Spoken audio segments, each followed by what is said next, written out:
What's going on, everyone? Good morning. Good morning, good morning, good morning, and welcome to the PreStream podcast. What episode is this, actually? I'm curious because I stopped counting. 29? I think we're on the 29th episode of the PreStream podcast right here on DSPGaming. How's everyone doing today? Good morning. Today is Sunday, the 2nd of January, 2022. Only the second day of the new year. And things are still feeling fresh and new and clean and shiny around here, as you can see with the new backdrop for the new year. One cool thing that I think that I really enjoyed figuring out along with you guys near the end of last year was that we can actually change the backgrounds here on the stream now that I have this new chair and all the space behind me. We can now do all these new setups. And, of course, I always usually do decorations for Halloween and Christmas, but we had set this up in the interim in November, and people seemed to like it. I was like, damn, now we can actually change things on the fly. Imagine if during the course of the year we get ideas of things that I can put back here and stuff. That'd be really neat, right? So, I'm excited for the new year for sure. Welcome to the PreStream podcast, everyone. Great day of streaming we got today going on. Today in Washington State, we've got the big thaw. And what I mean by that is for the last week, we have had frigid cold temperatures. It started 1 week ago. Temperatures went below freezing, and we had snow here the day after Christmas. One thing you got to understand is that around where I live, Seattle, Washington area, we almost never get snow. And we got significant snow, 4 to 6 inches.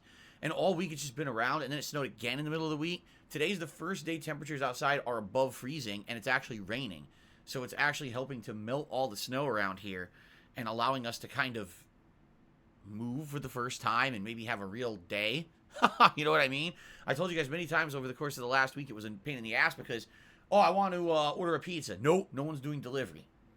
Oh, we were out on Wednesday. Oh, we're doing some shopping. Oh, you can't. Everything closes at 5 o'clock because it's supposed to snow tonight. What time is it going to snow? Oh, 11 p.m. Then why are you closing at 5? That's how they are out here. They're not used to this kind of stuff, okay? So anyway, it seems like we're getting back to normal, hopefully. Hopefully what this means, now that we're doing the big thaw here, temperatures will stay above freezing, and according to my phone, reading the Weather Channel, we're supposed to stay, in the 30s and high of 40s for the next week, and it's supposed to rain a lot in the next week, meaning all this shit's going to wash away, thank God. I like snow. I come from the East Coast of the United States, where we used to get a lot of snow in Connecticut. It's beautiful when it comes down. At the very same time, it's a major pain in the ass when it disrupts life, So, thank God we had a little bit, but it's over now. Cool. So, ladies and gentlemen, I'm excited for today, in particular, for the streams. First of all, a few things that we should cover before I even get into all this. All right? Ladies and gentlemen, we have new animations for the new year. We already had one that was added yesterday that if you were lucky enough to see it, it maybe triggered once on the stream. Today we have yet another new animation. All right, so how do these new animations trigger? Let's talk about it. If you tip $10 or more, if you tip $20 or more, okay? So 10 to 20 or 20 to 50 are the two categories. If you do either of those tip levels on the stream to contribute, you will see the new animations, okay? The brand new one is the one that's $10 to $20. I just added that one today. On the flip side, I also added these animations to Super Chats for those who can't tip. So if you do a $15 to $20 Super Chat, you'll see one new one. And if you do a $50 Super Chat, you'll see the other one. Yes, those are the categories. I know it's kind of confusing. I know.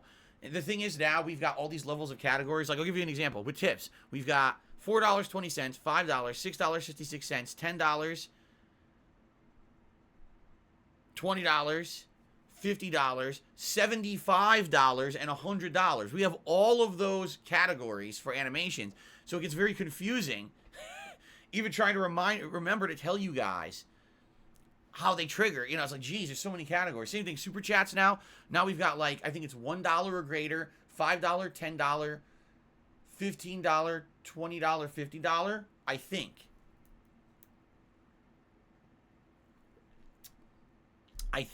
I'm not even 100% sure. Seriously, I'm not even 100% sure. But anyway, this new animation that we added today, I really, really like. No, it does not have my face in it. I know some people have been saying, oh, your animations recently all have your face superimposed in them. This one does not. It's still really, really good. So today, I'm sure at some point we'll probably see it. Like I said, $10 to $20 tip, you'll unlock that animation. Or $15 to $20 super chat. Now I'm confused. Yeah, $15 to $20 super chat. You'll see the new animation. So I can't wait to see it. I cannot wait to see it. I hope that you guys will enjoy it when it plays. If it plays today, we'll find out. Yesterday was an outstanding streaming day. Like, seriously, you guys, for the first day of the new year, were incredibly supportive. I'm very grateful for that. Thank you guys so much yesterday for a great streaming day. As usual, you can get caught up with all the stuff that I did yesterday right here on DSP Gaming at your own leisure. It's always on demand here, okay? Also, thank you guys not only for the crowdfunding support, but just the general support of the channel. Thumbing up and or liking, whatever you want to call it, streams when you're watching them live, liking videos when you're watching them on demand here on the channel. Again, as I said yesterday, one of the major pushes that I'm going to have for this new year is to get it ingrained in people's heads that simple action of, oh, I'm watching a video on Phil's channel, oh, I'm watching a stream on Phil's channel, it's really good. Click, you like. That simple thing helps tremendously. So much. It gives the channel engagement. It shows this channel in search results. Okay. And essentially what it does is gives exposure so that people who outside of the regulars who sit here and watch my channel every day actually would know that the channel even exists. All right. So if you're watching this live on stream right now and you're looking forward to a great stream of gameplay today, plus you like the PreStream podcast, please give it a like. If you're watching this on demand on YouTube, you like watching the PreStream podcast or listening to the PreStream podcast. Some people have actually told me what they like to do because they don't want to see my hideous bloated face every day. They just play it in the background. They hear the audio of the PreStream podcast in the background or whatever they're doing around their house or whatever that day. There you go. All right. So thank you. And by the way, it's funny. Danny Sullivan just says, well, can we dislike it if we don't like it? No, it's not allowed. Of course you can't. That's your freedom. Do whatever the hell you want. Anything is engagement. But the good thing is now YouTube hides the dislike bombs. So if a bunch of shitheads come in here who don't even watch my content and they say, oh, thumbs down, because they're fucking, dorks, they basically don't get any attention, which is great. I'm glad that we shut down giving attention to dorks.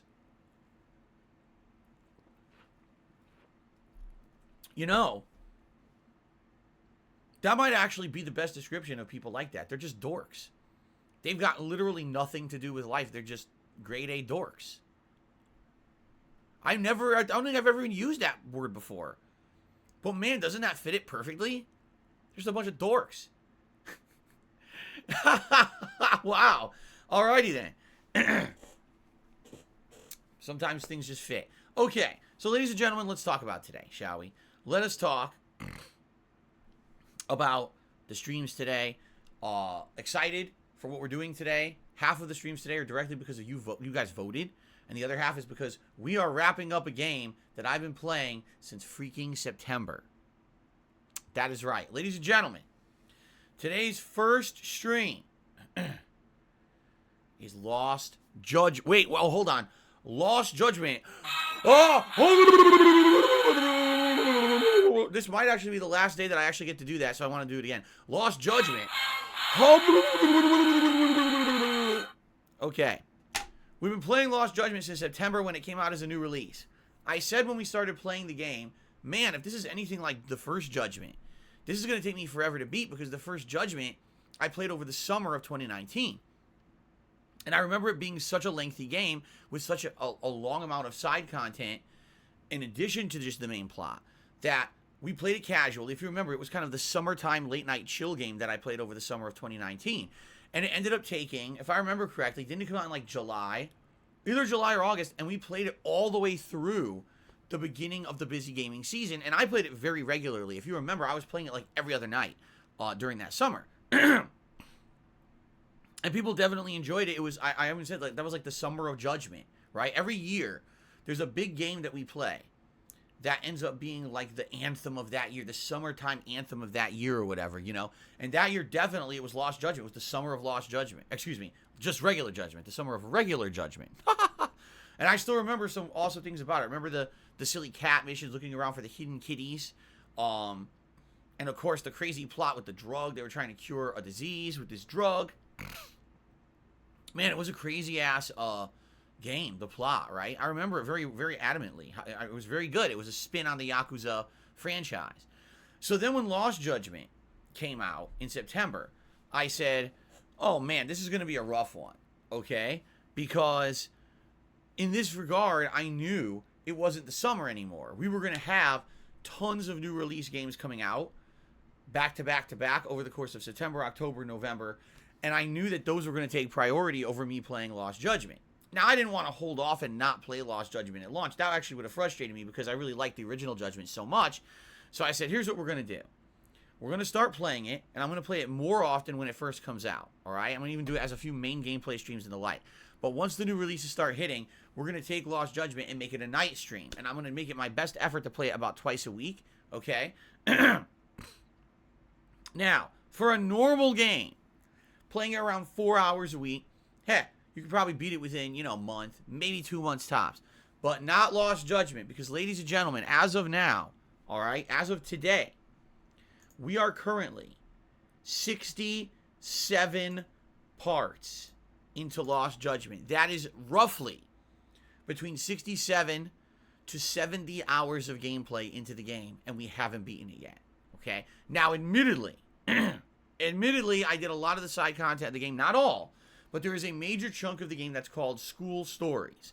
It's a completely separate plot line from the main game. I even said when I was playing the game, man, I feel like it could actually have been an expansion DLC that you purchase separately and play as an expansion to the main game, or maybe even it could have been a separate game. Because there's actually that much content in the side content, the School Stories. There's 10 clubs. Each club takes between an hour to roughly 3 to 4 hours to beat. So just think about that. Plus, there's other missions in that club that take forever. It's just like, it never ends. It keeps going and going and going and going. And it's entertaining. Don't get me wrong. It's really fun in some cases. In other cases, it's not so fun because a lot of the clubs are grindy. Like, they start off interesting. For example, the bike club. Oh, this is cool. There's a group of illegal bikers. There's some comedy. Basically, the game is kind of an homage to the old school Road Rash from the 1990s on, like, the Genesis and arcade game and stuff. But then you realize you have to beat 4 different clubs in the bike club. Each one has 4 different races. And each one can take anywhere from 5 to 10 minutes to finish. So that's 16 races that each take 5 to 10 minutes to finish, plus a ton of cutscenes, necessary upgrades where you have to buy parts to upgrade your bike to do it. Oh, by the way, when you're doing these School Stories, you can't just play them start to finish. You will hit a wall where a School Story will say, oh, you can't continue with that story till you progress with a different story first. So leave the bike club and go do the dance club. Oops, you can't advance the dance club. You got to go do the casino club. Well, so you end up jumping between the clubs, and it just becomes this convoluted mishmash. There's clubs in there that literally have nothing to do with anything. They're just put in there for fan service, and it becomes such a grind. Now, I personally enjoyed seeing the end of it. In fact, when you finally beat the School Stories, it feels like you've beaten a whole other game. It really does.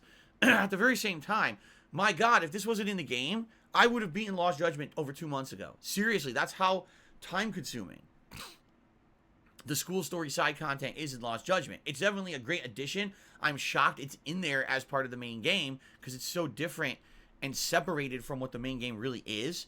But at the same time, man, it's so time-consuming.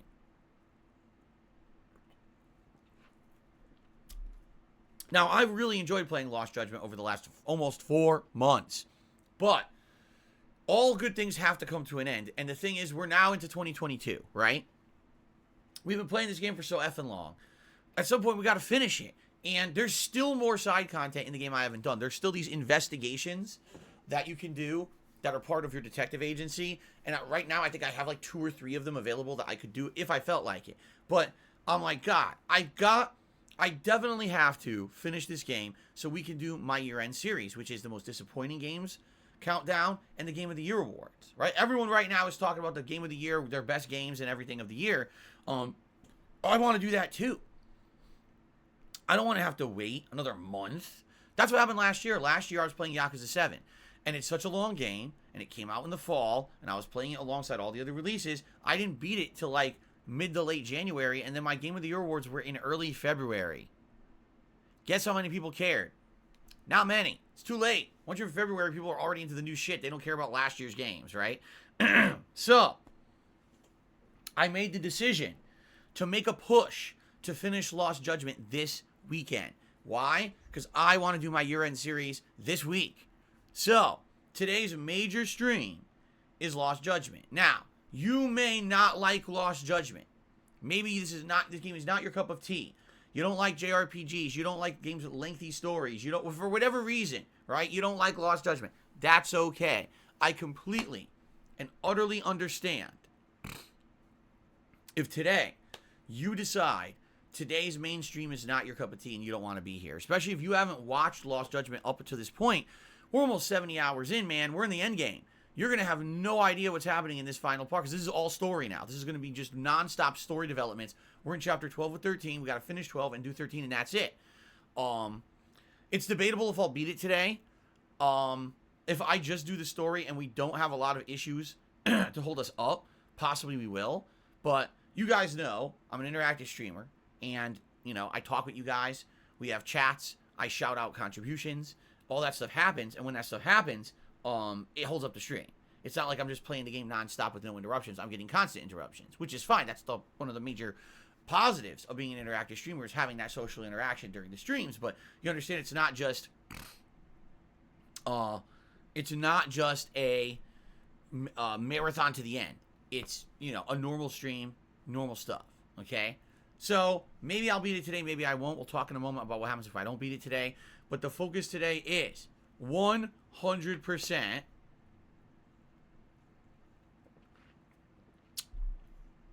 100% focus on beating the game if we can. It would be great if we do. It would be absolutely great if we can. I hope we can. Okay? Shout out to many people. I see Jade is here. Jamie Green is here. A lot of people are coming in. Shout out to the few people here who've done super chats. As you know, I do shout outs at the tail end of the stream. So at the tail end of today's stream, I'll do shout outs for these contributions, okay? Including this one right here. The dancing death face. Very nice. Okay, so Lost Judgment, push to finish today. If we finish, great. If not, that's okay. We'll talk about in a moment what we're going to do. All right? Now, if you've been along for the ride the last almost 4 months, this is going to be kind of bittersweet, I feel, today. Because we're finally going to see, you know, the culmination and resolution of the plot. But when you've played a game as long as this, especially when I'm a streamer, I'm a content creator, right? This game has become a staple piece of my content. And much like when I played Fallout New Vegas over the course of the summer this last year, it's going to be sad to see the game go after having invested so much time and effort into it. It really is. I feel like we're going to kick major ass. I got the boxing class unlocked for combat for the end of the game, which should be a lot of fun because boxing class is super duper powerful. But at the same time, when we finally see those credits roll, I'm going to be like, man, feels like it really does feel like the end of the year. You know what I mean? So it'll be bittersweet, but I'm excited to see how it ends. I hope you guys are too, especially those of you who've been along for the ride the entire time. Whether you watch this on stream with me, whether you watched on demand on YouTube at your own pace, whatever it may be, it's always cool to see a long-standing game like this finally see its resolution, right? Okay. Now, later tonight on the late stream, 6:45 p.m. Pacific Standard Time, by the way, you guys voted over the last day and a half on what you wanted to see tonight. And by a 60-40 margin, 60% to 40%, Resident Evil 4 won. So tonight's late stream will be a 2-hour late night stream of Resident Evil 4. For those who have been following the playthrough, thanks. For those who have not, we're in the Salazar mansion, and we just beat the most annoying shit in the mansion, which is when you have to do all that stupid gauntlets of Las Plagas cultists coming at you endlessly. Ashley has to turn those cranks. You have to defend her with the sniper rifle and shit like that. We got all that done, thankfully. It's done now.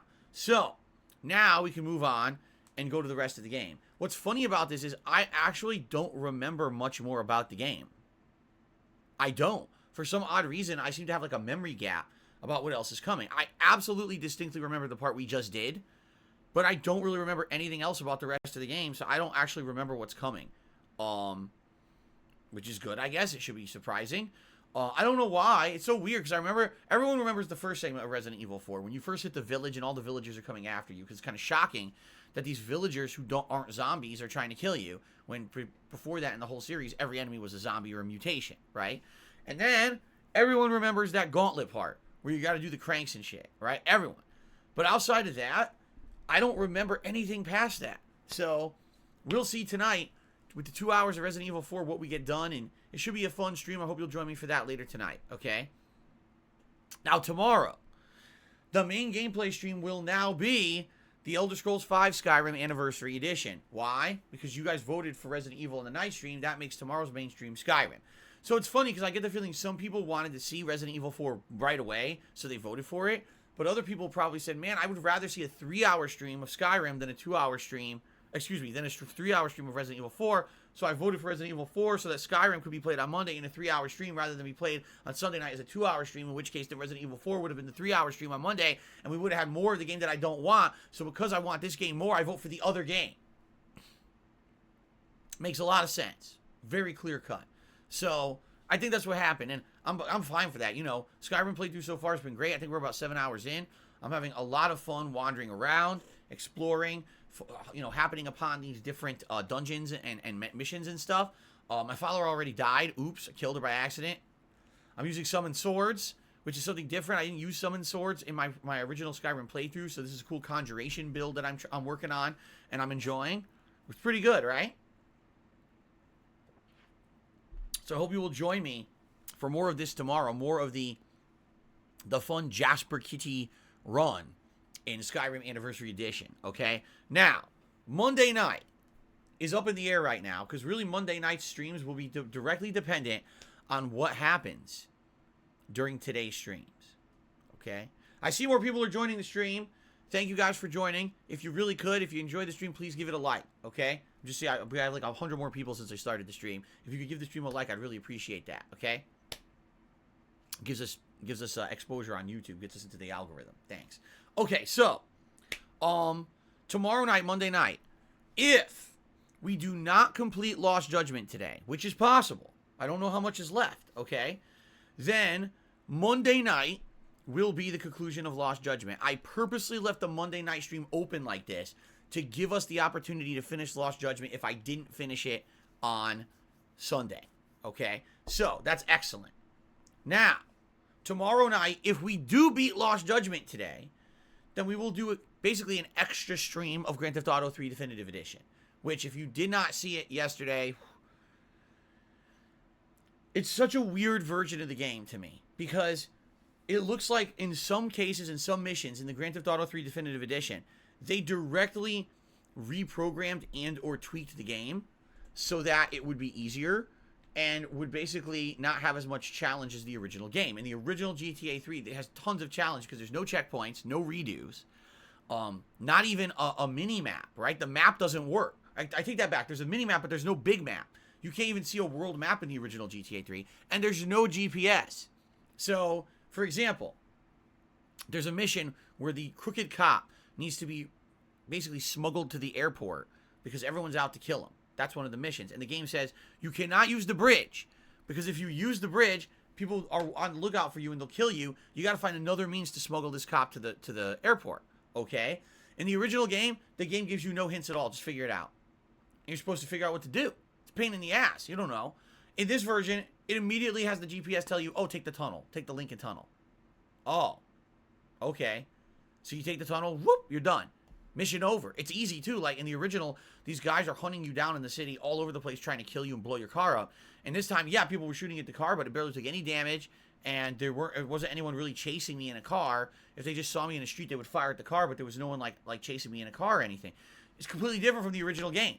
Way dumbed down, way easy, okay? But then, there's other missions that just don't work. For example, there's a mission for Kenji, who's one of your contacts in the Yakuza. And his missions are optional. You don't have to do them, which is nice, that there's optional stuff in the game, because his stuff doesn't work. There's a mission where he wants you to get 3 cars from the city, okay, and drive them to a garage and park them because you're smuggling cars, you're stealing cars. You only have a set amount of time to do this, and if you damage any of the 3 cars, you have to bring it to a pay and spray to fix them before you deliver them because they have to be pristine condition when you deliver them. Well, there's a pay and spray right near the garage, right next to it, that you're delivering them. Great, so it's no extra driving time for me. But the mission doesn't work. And the thing is, it didn't work before either. If you watch my old runs of GTA 3, this mission never fucking worked. You get to the end, you try to deliver the final car, it won't let you deliver the final car no matter what you do. The door won't close. You can't fucking win the mission. So, it just drives me nuts that they're reselling GTA 3. They reskinned the graphics and everything. Great.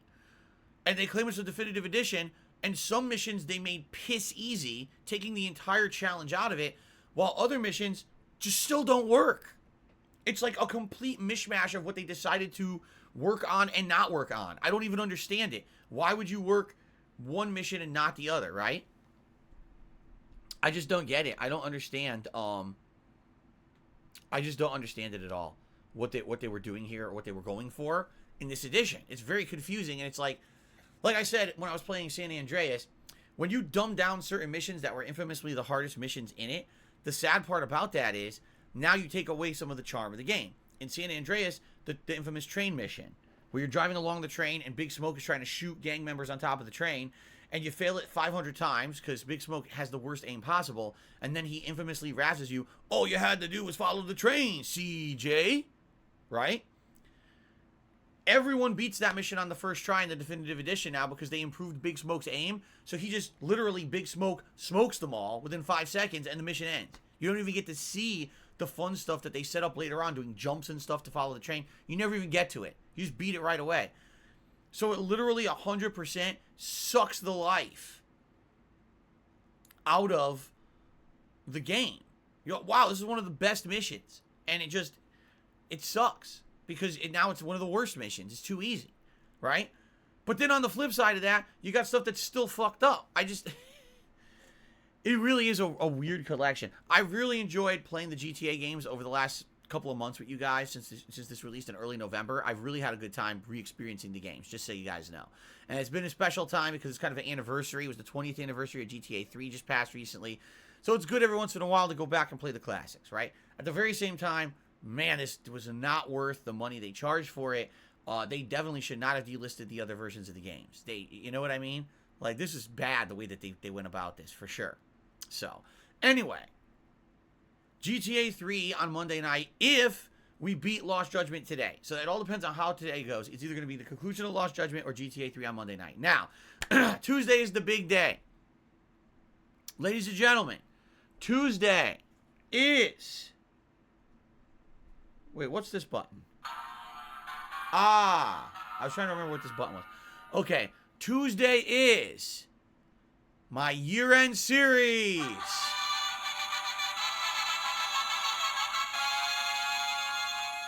Yes, ladies and gentlemen, year-end series are finally here. Thank God. Because I'm excited to tell you what I felt were the most disappointing games as well as the best games of 2021. And do it right away at the beginning of the year when you should. Right now, this week right now is literally the week every single person on planet Earth should be releasing their best and worst of 2021 countdowns. Everyone. If you did it in early December, you did it too early. If you're doing it in late January, early February, you're doing it too late. This is the perfect week to do it, and I finally get to do it this week after many years where it kind of got delayed because of other games that were unfinished. Thank God I get to do it at the right time, okay? So here's how we're going about doing it this year. Excuse me. On Tuesday, which is my final consecutive streaming day of the week, incidentally, all right? My gameplay stream will not be a gameplay stream. It's going to be the PreStream podcast like we're doing now. And then we're going to start with the most disappointing games of 2021 countdown, where I go through the most big stinkers of 2021. And by the way, one thing that I should emphasize about this, it's not always just terrible games. It's games that had potential to be great, but for one reason or another, were not. Maybe it's a game that really started off strong and fell flat on its face. Maybe it's a game that was overhyped and then ended up not living up to the hype. And it's still not a bad game. It just sucks that it didn't live up to the hype that was expected of it. I should definitely tell you there will be bad games in there, but there will also be some games that are technically good, but should have been better. Okay? And people get very confused about this every year because I'll put games in there. Like one year, do you remember I had the most disappointing games and the best games of the year was the same game? You remember that? Last year, Last of Us 2. It was one of the most disappointing games I'd ever played, but at the same time, it was definitely one of the best games of the year. I put it in both countdowns. People were like, how can it be the best and worst game? How can it be the best and worst at the same time? Because it's not. It's not what it is. It's not the worst. It's the most disappointing games countdown. That allows me to extrapolate more on games that upset me, basically, and disappointed me, rather than a game that was just outright shitty. Because here's the other thing, too. Okay? Here's the other thing. I usually don't play terrible games anymore. Alright? Back in the day, I used to play every major release that came out because there weren't that many. And, so, if I was a full-time content creator and I'm trying to fill, time here on YouTube, and I want to pump out constant videos to make a living, I had to play as many games as possible. And there just weren't that many to pick and choose from. Some weeks there would only be like 1 or 2 major games coming out, so I'd have to play whatever. Admittedly, sometimes the games would be terrible, but I'd still play them. I was the guy known that would always play the hot new release, no matter what it was, and cover it, whether it was good or bad. All right? Over the years, things have changed for two major reasons. The first is a very practical one, money. I don't make nearly as much money today as I used to on YouTube, and because of that, I just don't have the ability to play every single game. I can't afford them all, okay? Number two, now I'm a full-time streamer. And when you're a full-time streamer, it's different than when you're doing offline content. If it was back in the day and I was just doing videos offline for YouTube, I could do whatever I want. I could, in one day, record 20 hours of gameplay if I wanted, and the next day record 2. As long as I'm uploading new videos every day to DSPGaming, it didn't matter back then. But now, I'm a full-time streamer, and what that means is, I'm on a set schedule where I have to be here every day, a certain schedule. It's like clockwork. You expect Phil's going to be here on stream to put out entertainment and quality content for you, right? People even say I'm one of the more dependable content creators on the internet because unlike a lot of other people who kind of flake out or have these uncertain fluctuating schedules, I'm here pretty consistently almost every single day, right? So, because of that, all right, basically because of that, I have limitations on what I can play. And when I have people literally asking me every day, Phil, play this game. Phil, play that game. Phil, will you play this? Phil, will you play that? Phil. But I look at the time that I have to stream, and I'm like, I just don't have enough time to play all of these games. I just don't. I have to pick and choose which ones I'm going to play. These days, I tend to lean towards better games. I'll give you a perfect example. In early November, I had a choice. Was I going to play Call of Duty Vanguard, Battlefield 2042, Halo Infinite, or a combination of all three? Okay? Call of Duty Vanguard came out first, and based on my experience with the beta in the summer, I decided to skip it. I don't think the game's very good. I'm going to skip it. Then, later on, that week was supposed to be Battlefield, but incidentally, Halo Infinite decided to drop its multiplayer a month early. So I started playing Halo Infinite multiplayer. I'm like, damn, this multiplayer is really good. Like, shockingly good. It's the best since Halo 3, in my opinion. I love this game. I want to keep playing it. Now, if I have a game that I'm playing already that's a first-person shooter multiplayer game, and I don't really have enough time to even play that one, why am I going to buy Battlefield? It's just going to be another game I don't have time to play. You see? So I literally skipped both Call of Duty and Battlefield this year to play Halo. Now, if I had bought Call of Duty and Battlefield, likely those games would have made my most disappointing games of 2021 countdown. But I didn't play them. I skipped them. You see? So this year, and I actually feel like moving forward, my disappointing games countdowns are going to be very different. Rather than it all being bad game after bad game after bad game, instead it's more going to be like just a bunch of games that maybe aren't terrible, but man, they're disappointing for one reason or another. Okay? And it's funny because I'm thinking in my head about all the playthroughs that I did in 2021. And I guarantee you what's going to happen. I'm going to go back and look at all my playlists on DSPGaming to see exactly what games I did and didn't play. And there's probably going to be games in there that I'll be like, oh my god, I completely forgot I ever even touched that game. Man, it stunk. That's one of the most disappointing games. But then, it's going to be very challenging because then I have to look at games that actually aren't terrible, but still decide which ones weren't as good as I felt they should have been and I was kind of disappointed with. So, this will be a very interesting countdown. Also, one of the things that's going to factor into the Game of the Year awards this year, okay? What games are eligible for Game of the Year? You might wonder, how does Phil, what criteria does he use? Well, it's not just any game that I played this year. That would be ridiculous. I played a lot of old games in 2021, right? Does that mean that Fallout New Vegas is eligible for Game of the Year? No. That game came out a decade ago. There's no way that that's eligible for Game of the Year this year. I'd be an idiot to say that it was, okay? The way that I judge this for criteria's sake is if a game was released for the first time as a new release on a console that I played in 2021, then it's considered eligible. So I'll give you some examples, okay? Hades is a game that technically was out for like 2-3 years. It had been on PC first, then on the Switch, and then in 2021, it was finally released on the Xbox Series X. Is that considered a candidate for Game of the Year 2021?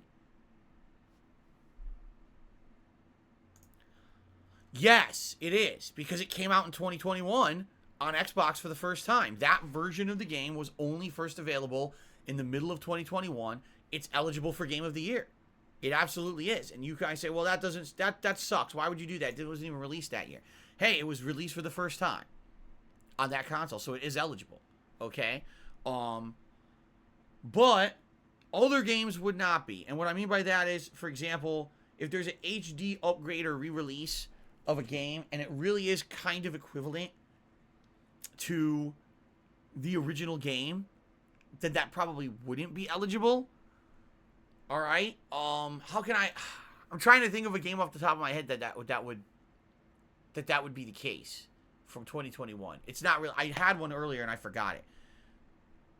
Basically, if they just poured a game to a modern console with a little facelift, then no, that's not eligible for Game of the Year. But if it's a game that legit is the first time it's ever been able to be experienced as a new game on a console or whatever, then yes, it is. Okay? So there you go. So some people are going to look at this and be like, oh, I'm so confused, I'm shocked. And other people are going to be like, oh, this is a great series. I know. This happens every year. Okay? My criteria have always been different from what everyone else does. DC just did a year-ending haiku. He says, the year-end series is around the corner, man. Can't wait for Phil's thoughts. There you go. Very nice. Perfect. Jason says, how about the Alan Wake remaster? There you go. Ladies and gentlemen, no. The Alan Wake remaster would not be eligible for Game of the Year. It's literally Alan Wake. There's no added content. It's exactly the same as if you had played the game originally on the Xbox 360 with slightly better graphics. Would that be eligible as, Game of the Year? No. It's not a new game, so it can't be Game of the Year. You see what I'm saying? As opposed to Hades, yes, it was the first time ever available on the Xbox Series X. Technically, it's a new game in that regard. You know what I'm saying? So, yes, that is eligible. So, there you go.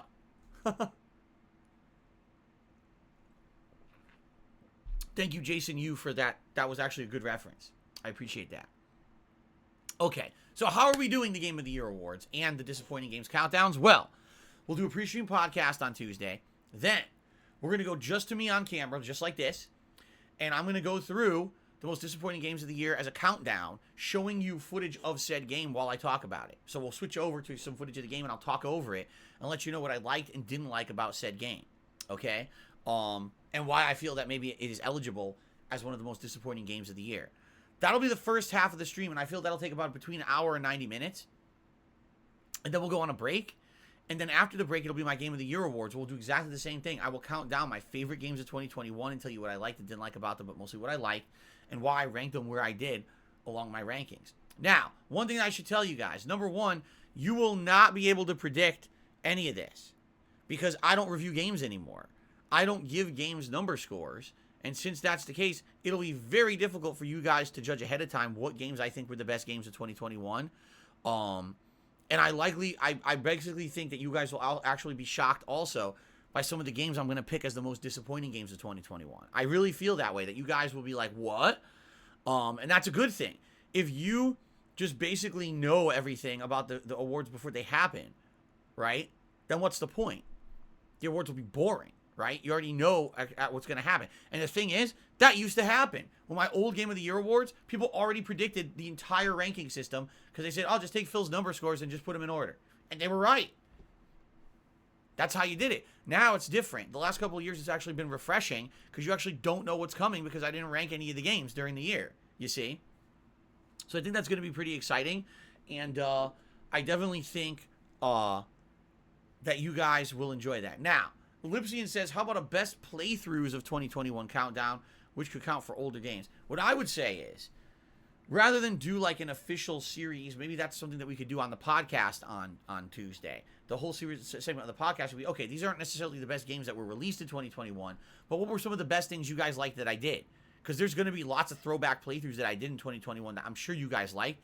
What we could maybe do on that podcast that day is go through the list of playthroughs I did in 2021. I just look at my playlists and go through them and say, I remember this, remember that one, this one was good. We'll probably do something like that. So that's a good idea too, Ellipsian. Thanks. All right.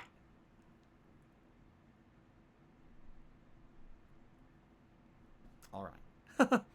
So that's going to be the main stream on Tuesday. If you are anyone who likes my content and you want to see a fun countdown and a good recapping of the year, the best and worst, come on by on Tuesday. It's going to be a great stream, okay? Tuesday night will be my final consecutive stream of the week, and Tuesday night is going to be Halo Infinite multiplayer. So here's the thing with Halo Infinite multiplayer. Now I'm getting to the point where I'm actually getting pretty good at it. I'm now getting better with the pistol, realized the pistol is one of the best guns in the game. Learning the ins and outs of certain other weapons. I actually, yesterday, Game Trekker was on the stream, and he was giving us trivia about it that I didn't know. Like, he was like, did you know if you're perfectly behind someone and you hit him with the backstab, which is the back melee attack, it's an instant kill no matter what. It breaks through their shields and instantly kills them. I was like, I didn't know that. I had no idea. That's good to know. Let's try to sneak up on someone and get an instant kill, right? So, that was pretty cool. He's actually helping me with stuff, learning about the game. But at the very same time, last night I was pissed off for a couple of reasons. The first was, the game has a ping counter that you can have show in your upper right-hand corner of your screen that shows you your connection. I'm telling you, it wasn't correct. There were some games, like I had the Needler. The guy standing right in front of me. I'm aiming at him and firing. The Needler's supposed to be a tracking gun, but all of my bullets of the Needler were actually shooting to the right, meaning my gun was delayed. My gun should have been firing at him and tracking a hit, and instead it was all curving right, meaning that the latency of the connection was bad. And it wasn't tracking properly because it was saying I was firing later than I actually was. There was a situation where I meleeed someone, and my melee attack passed through their body, didn't hit, and then it says they hit me first.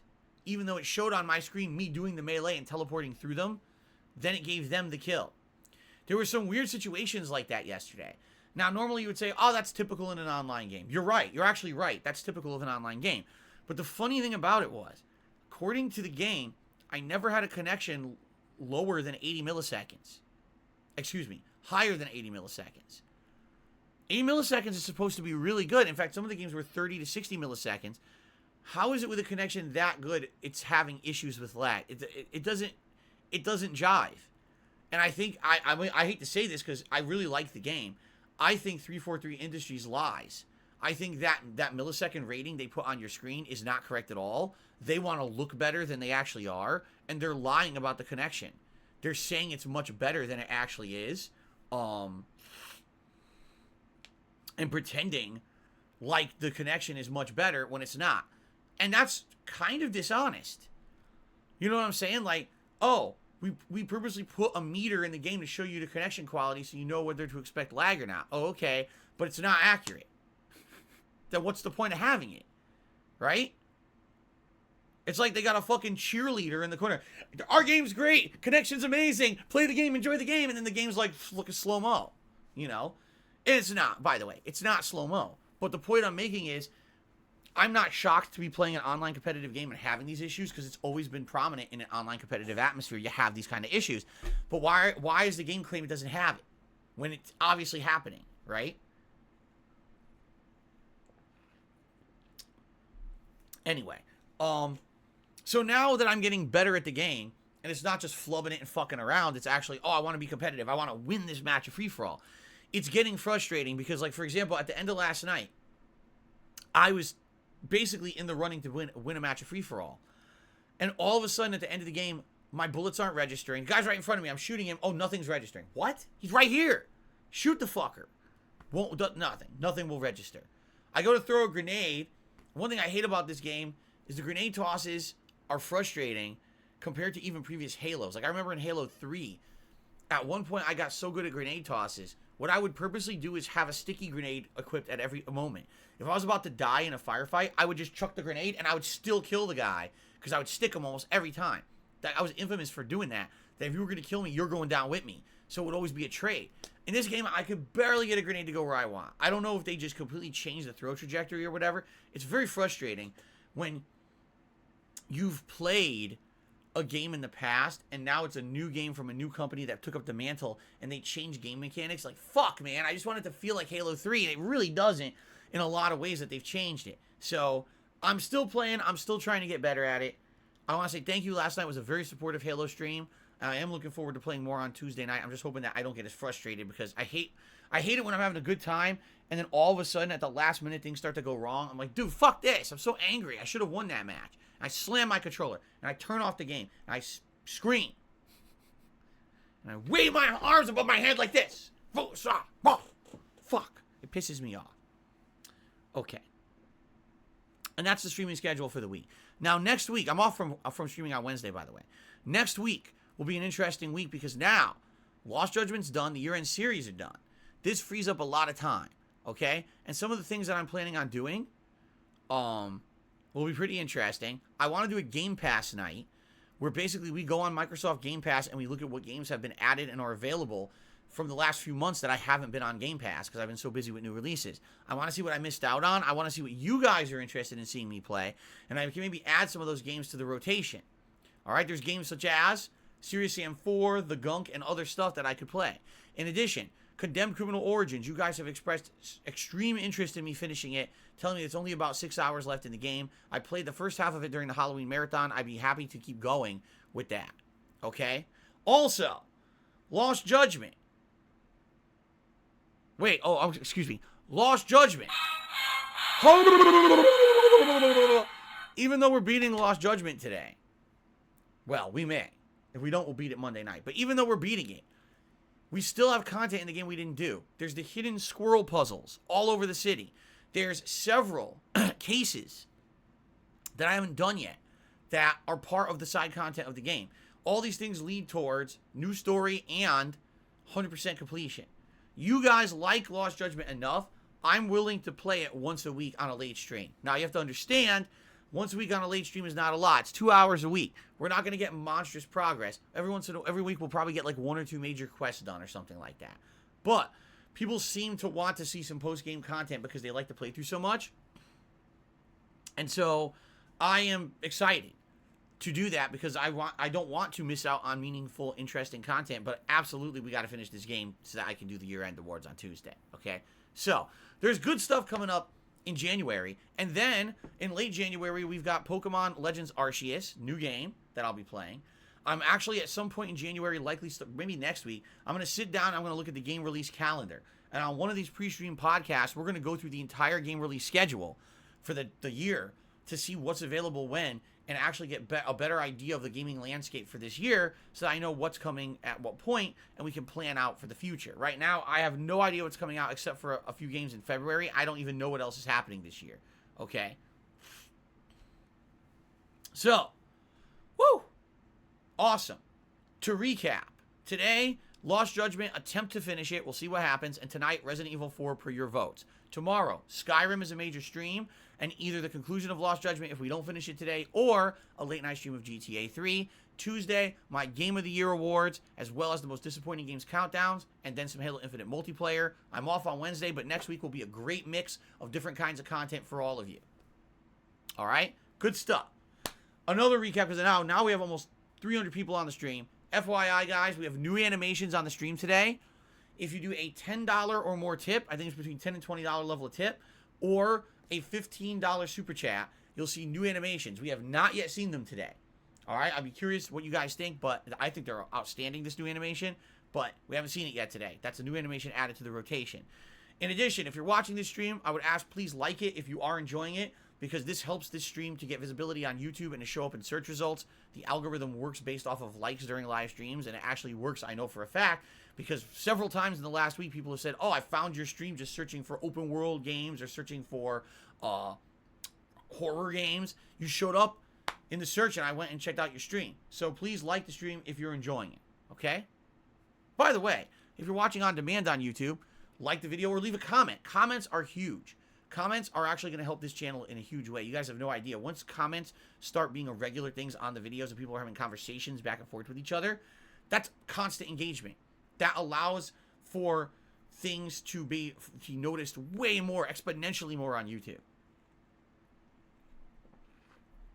And as I said, one of the major pushes I'm having for 2022 is to rebuild DSP Gaming from the ground up, make it a channel that feels like a place where you can talk about games, have a social experience in regards to video games and my streams and my content, as opposed to it just being an archive of videos. I don't want this to be an archive anymore. I want it to be an active place again now that I'm here full time, okay? By the way, one final thing. One of my resolutions for 2022, hit 200,000 subscribers on this channel by my birthday, the first week of April. What I'm going to do is make a major push for subscribers in February when all the new releases are coming out and we have more people coming to the streams than usual. Hopefully we'll get a giant increase in February. What I would love to do is a celebratory special event the first week of April, a co-celebration of both my birthday. I'm hitting 40 years old. Oh my God. 40 fucking years old. You know how fucking old I am, dude? Do you know how low down my balls are hanging right now? It's terrible, and it's just going to get worse. But anyway, not only am I turning 40 years old, but if I could hit finally, after all the years of being stagnant here on DSP Gaming, if we could hit that milestone of 200,000 subscribers in the first week of April, that would be so cool. We'd have a huge celebratory event. We would. But we've got to hit it. Okay, we'll see what happens. All right, I think it's time for shout-outs. I do. I don't have any news stories to talk about because there is no news to talk about. Nothing going on. So let's do some shout-outs. Okay? Well, there you go. Ghost says, I was going to get you a bicycle for your birthday, but I want your ball sack to get stuck in the chains. So I'm going to return it. There you go. And it would, man. Can you imagine if your dangling balls get caught up in a bike chain? That would be very painful. Probably very messy. Ugh. Anyway, let's get started with shout-outs. The King of Weebs did a super chat this morning to get the super chat started. Gee, thanks, King of Weebs. Son Robin did a super chat and says, since super chats don't have a goal, can we use it to set a goal for a new computer? I think it's a good idea. No, it's a bad idea. Some dude did a super chat and he says, Son Robin, here's Phil's answer. No! He even knew how I would answer before I answered. He says, but realistically, he can save up by keeping some money aside each month. If there is some extra, the prices are still sky high for PC parts. Yes. Like I told you guys, I will look to upgrade my setup this year. This is something that I definitely want to do in 2022. It's time. And by the way, I'm not looking for a gaming computer. I just want to clear the air here. I'm not looking for a gaming rig. I'm looking for a computer that's more modernized than my 8-year-old computer, okay? More modernized components, more stable. Even though my computer is very stable, I want another stable rig, something more powerful, so that my CPU is not at 80 to 90% when I'm streaming. Right now, just me running the webcam, okay? My CPU is at 44% usage. Yeah, 44% to run a webcam on a stream. So can you imagine when I'm gaming and doing everything at once, it's up to 80, 90%. Can you imagine if I tried to upgrade my setup now, what would happen? Like if I got a new webcam, forget it. It would never work. That's why I'm telling you I need to upgrade my setup in order to upgrade any hardware or equipment and even consider doing a green screen. So that's what I'm looking for. I'm basically looking for kind of a workhorse computer when it comes to encoding, when it comes to streaming. That's what I need. Something that's stable, and also I can upgrade my camera, I can upgrade the setup, and not have it be maxing out my CPU and my RAM use. Okay? That's what I'm looking for. I do not care about playing PC games on it. I have both a PS5 and an Xbox Series X. What the fuck do I need a gaming PC for? Right? I don't. And you know what? It's funny. I hate to say it, but, you know, gaming PC is nice, but number one, having to upgrade it so often is bullshit. And you know it's outdated within like 6 months. It's already an outdated rig. In addition to that, there just seems to be more problems when it comes to like capturing and streaming with PC. You know, how many times you go to do something on PC? Oh, the frame rate dipped. Oh, this is freezing up or whatever. And it doesn't happen when you're playing on console 9 times out of 10. Because it's a completely separate thing. It's not the same hardware being reused, you know.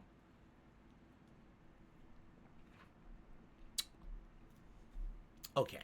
So anyway, some dude was absolutely correct. No, right now I'm not looking to do anything with my PC, but sometime this year, probably the earliest I would consider even looking at doing something like that would have to be after tax season. So you're talking after the months of like March, April, when I have to get through the taxes and get to that, file my taxes, pay taxes, etc. Oh, there's the new animation. There it is.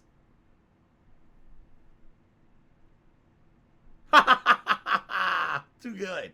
So that's Jasper Kitty in Skyrim, blowing a troll off a cliff with a dragon shout. There you go. That's the new animation. Thank you very much, whoever that was. I'm going to shout that out in a second. Once I get to the tips, we're almost there. Very nice. So anyway, yeah. Once I get through tax season and all that shit, that's when I'll look to maybe I could do some upgrades for my stuff. But I can't do it any earlier than that. I gotta focus on. Oh my god, I gotta file my taxes and do all that shit before we get to that. Okay. Tim and Jack did a $2 super chat and said, would the Iki Island expansion for Ghost of Tsushima count for the Game of the Year awards? Well, that's an interesting question. Okay. Technically, is the Iki Island expansion a new game? Some people would say yes. Some people would say no. It's just an extrapolation on top of the old game. It doesn't really add much new stuff. I mean, Dell has added some new armor sets and the like, but it doesn't necessarily change the game. It's more of the same than a new outing. Everyone feels differently about DLCs. Really, everyone seems to feel differently about DLC. Some people do feel that a DLC can be ranked as like a good game or Game of the Year, and others say no, if it's just an expansion, then it shouldn't be ranked. My opinion is thus. All right, would I ever be staunchly against counting a DLC expansion as a Game of the Year contender? No. At the very same time, in the 13 years that I've been doing content creation, I don't think there's been a single time when I felt a DLC expansion was worthy to be a Game of the Year contender. You know what I'm saying? There have been some good DLCs for games like the Fallout series, for games like Witcher 3, that were pretty damn good. But do they stand alone and say, man, that really blew me away to the point where I felt that it was like better than the original game and it should be a Game of the Year contender? Not really. I don't think that's ever happened. What I could tell you, all right, is there definitely have been some DLCs where they've been shit. And I think that if it's so bad, you should call it out in a disappointing games countdown, because you want people to know that an expansion is shit and they shouldn't waste their time on it. You see? So in that case, yeah, maybe a DLC should be more eligible to be highlighted in the most disappointing games, because you could be doing a public service, you know? But personally, I don't think I've ever been faced with that situation, Tim and Jack, where I had to decide, oh man, this DLC is so good, should I include it in my Game of the Year countdown or not? I don't think I've ever been in that situation at all. So maybe we'll have to come to it when we get to it. I don't know, this year, were there any DLCs that were great? I mean, the Iki Island DLC was okay. It wasn't amazing. It was good, but I liked the main game better than the DLC for sure. You know, I'm just trying to think off the top of my head. Any DLCs in 2021, right? That were like, oh my god, so good. Not that I can't even think of any. So, okay, some tips. We have a couple people who tipped this morning. We start off today with Tarantula MS 2018, who tipped me $5. Says, have you ever considered playthrough of the year? Thanks, Phil. So this is literally similar to what Ellipsian said earlier. Because you're absolutely right. Just because a game is the best game of the year, and as I've stated, basically when I do my Game of the Year awards, I only consider full-on new releases or first-time releases on a certain format. I don't consider older games. And I'll give you an example here. I know for a fact that many people would rank my Fallout New Vegas playthrough that I did over the summer, as well as the recent GTA San Andreas and Vice City Definitive Edition playthroughs, as some of the best playthroughs that I actually did in 2021. Despite the fact they're not new release games, right? They're games that are much older, and I'm just basically replaying them, in some cases for the second, third time.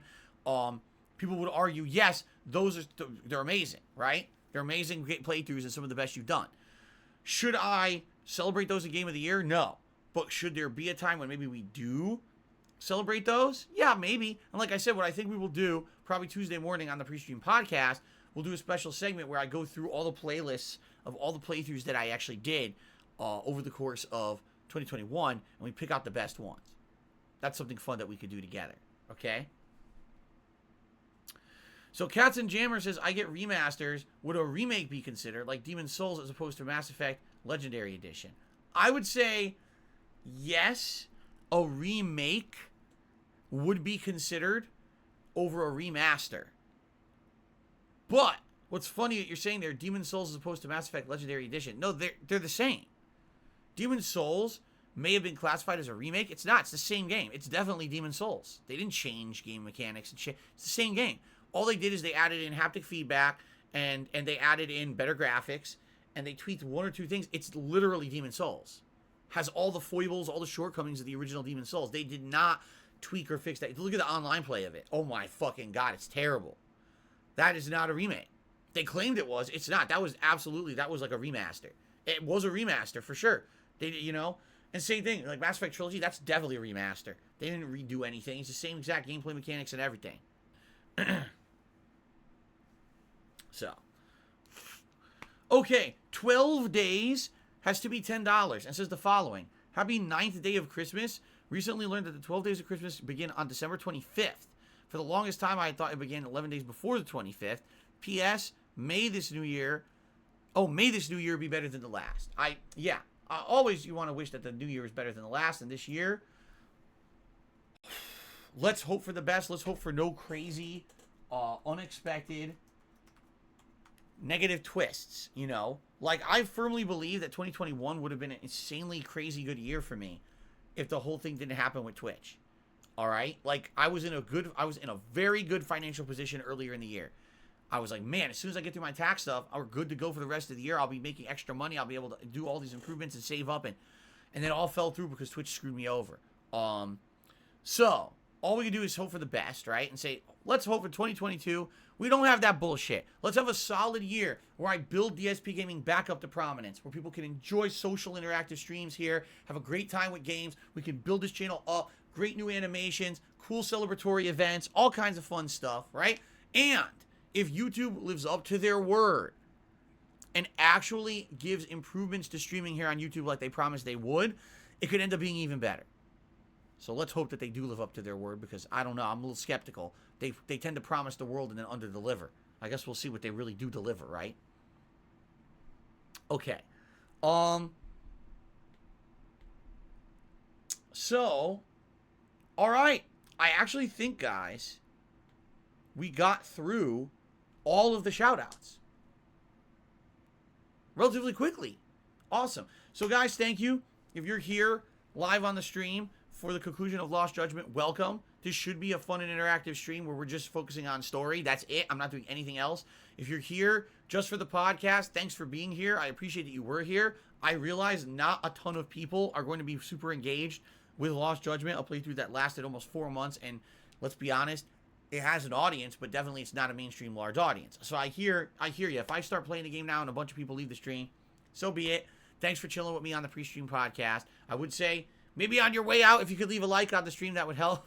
Give the stream some more visibility, okay? Thank you in advance to anyone who contributes to the stream today as well. I guess that's it, huh? I guess we're done. We get the show on the road. Sounds like a plan. Cool.